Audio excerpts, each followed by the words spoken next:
Assalamu alaikum, баршаларыңызға қайырлы кеш. Демалыста жүрміз, әлі туған күн жалғасып жатыр. Кеше түнде жеттік Алматыға.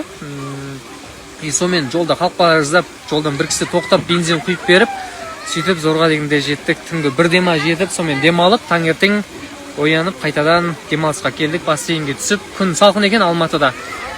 Сөйтіп демалып жатқан жайымыз бар. Сөйтсем бір мазалап жатыр. Инстаграмнан көптеген андай келіп жатыр да, самолет басып. Сөйтсем мен фотом жүр екен, менің іздеу салып жатыр екен, наркологияға апарыңдар деген екен, сәл күте тұрыңдар, мен біраздан кейін демалып алып үйге барам, сол кезде связға шығамын, хорошо? Қазір мен қолым бос емес, мен туған күнімнің шырқын құртпаңдар, хорошо?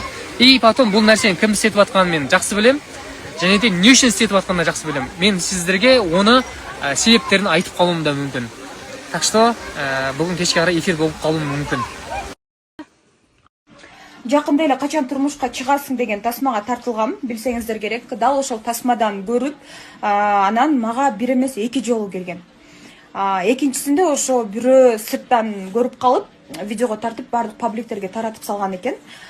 Ким экенин таап алган жокмун, эми көчөдөн кайдан билем, ким тартып кеткенин. Анан негативдер аябай кетип жатат. Ой, гүл менен келиптир, тизелеп отурат, айда анан боюңду көтөрбөй гүлүн алып койсоң, кабылдап койсоң эмне болот, эмнеге антип кыйкырасың деген сыяктуу.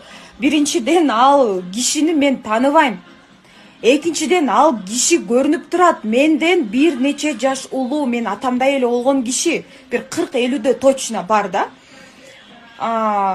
Мен тааныбаган адамдан гүлдү алып, мага келип, мага турмушка чык, мага тасмадан көрүп, сен мага характериң жабып калды, тигиниң жабып калдың. Мага андай нерсе керек эмес да, мырзалар. Мен ешкімге айтпай үйленіп алыпты дейді ғой дейді. Үйлендім, айтатын уақыт келді десем, сенбеймін. Қаяқтың үйленгені маған әлі ерте. Менде үйлену деген жоқ. Пока что. 30-дан асқаннан үйленем. Былай қызбен жүруге болады.